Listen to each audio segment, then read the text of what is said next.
Hi, I'm Paul Hefner, and today I'm sharing my melanoma cancer story. I recently had two friends get diagnosed with pretty serious cancer diagnosis, one with stage 3 rectal cancer, and the other one was stage 4 prostate cancer. And it sort of just made me get a little more focused and want to post this video and just share my story. 'Cause I think all stories are worth sharing, but mainly to remind people to go to the dermatologist and get their skin checks. That's what helped me. But also any regular cancer screenings, you know, prostate exams and colonoscopies and all those not fun things.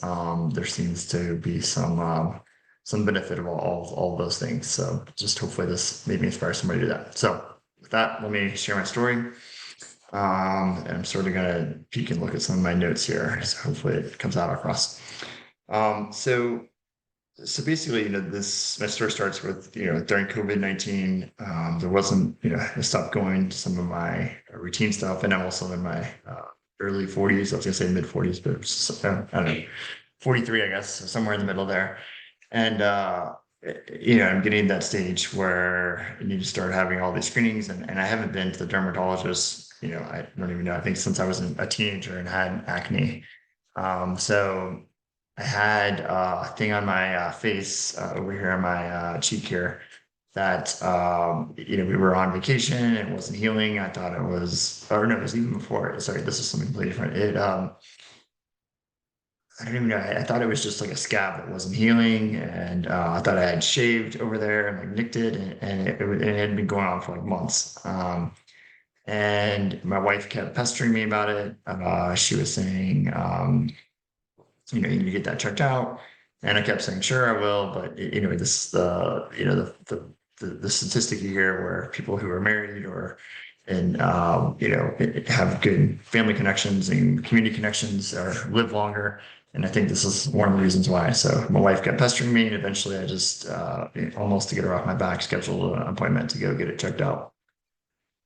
The So that ended up being a basal cell, and nothing too important about that. The dermatologist actually that day just froze it and thought it was nothing. But now this is almost a year later, it ended up being basal cell, and I had that removed just a couple months ago. So I'm feeling good about that. But while I was there, they found something on my back and did a biopsy of that. And that came back as melanoma. And, they had when they did the biopsy, I don't even know what they did, but they scooped it out and did it. And so the melanoma went beyond the biopsy. I think if they had cut it clean, then I don't know what the outcomes would have been. But so that meant there was a lot more testing and things and surgery and things that need to be done. So it started with a bunch of oncologist meetings. We went to two different ones. They basically said the same thing. One was more private practice, which was in a fancy office, and the doctor was amazing and gave us super detailed instructions. And one was at University of Colorado, which was just sort of less frills and more to the point, I guess. And so based on who could do the surgery first, we went with that oncologist, and they sort of made the intro to the surgeon and got it all scheduled, and all that was super. I don't know where to say it. Just like there's a lot of anxiety and worry because all these meetings were being scheduled way out, and meanwhile I'm thinking this thing is sort of growing inside me, and I didn't really know what was going on, and we didn't know who was gonna do a good job, and there was just other stress in our life. We were moving, and it was Thanksgiving, and it was just sort of crazy all around.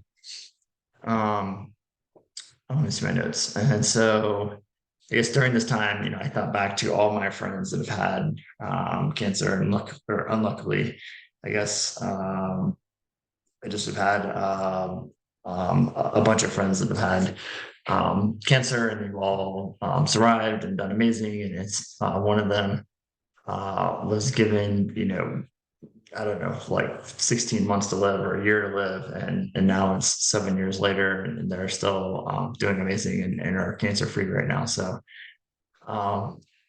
and just, I don't know how to say it. It wasn't like it was routine or it was something, but I just, I don't know. I even had some, people sort of just joking with me, like, just, yeah, you'll be fine, get over it and go ahead and get on with your life. And I think all those sort of positive thoughts and just, I don't know, I have some videos I'll post when I post this to the blog, where I recorded a video the day I got the diagnosis and the day after, when I sort of had time to sleep on it. And I think I should have looked back at those videos before I recorded it, but I think I was just super optimistic that I had a lot of friends that had sort of shared their story, and that's another reason I wanted to share mine, even though everybody's story is completely different. Um, then I already talked about the waiting stuff. Yeah, the surgery itself was, you get there early, you wake up at like 4 in the morning, they have all this routine where you have to shower with a fresh bar of soap and do all these things. Um, and yeah, I remember just driving out there, it's dark. Um, and I sort of, have a few songs that I like, so I put those on in the car. And you do all your stuff to get ready, and um, the nurses get you all ready, and I don't know, it sort of just happens all fast. But I remember, like, all I really remember is the moment, like, it was finally time to go back to the surgery. Um, and it just happened so fast, and I was scared. I said goodbye to Emily. I started crying a little. I was thinking, in my head, like, I might not wake up from this. Um, and you also don't know what the outcomes are going to be. Like, what's the surgery going to find? I think I was less nervous about that because that was going to be, weeks or days later. And so I was just, that moment where, you're about to, you put the mask on and they give you the gas and you're going to sleep. It's just scary.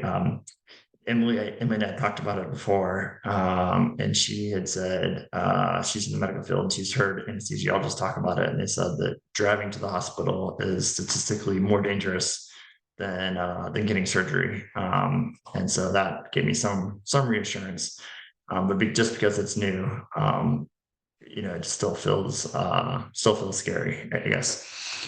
Um, and yeah, the surgery, um, all went well. The amazing thing about my story is the biopsy came back completely cancer free. So, even though the first biopsy had it beyond the margins, the surgery had it.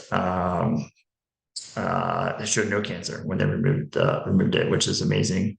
I think there's some positive attitude that went into that. Also, I think that when they do the biopsy, the doctor explained that sometimes the cells sort of around the biopsy start to heal because there's a scab or the skin heals, and that can lead to it healing and sort of fighting off the cancer cells.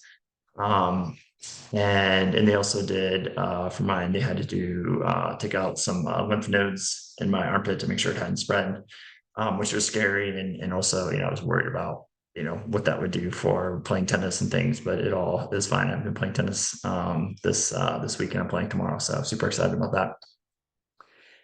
And yeah, so it came back stage 1B, which is awesome. I feel super lucky that it hadn't spread.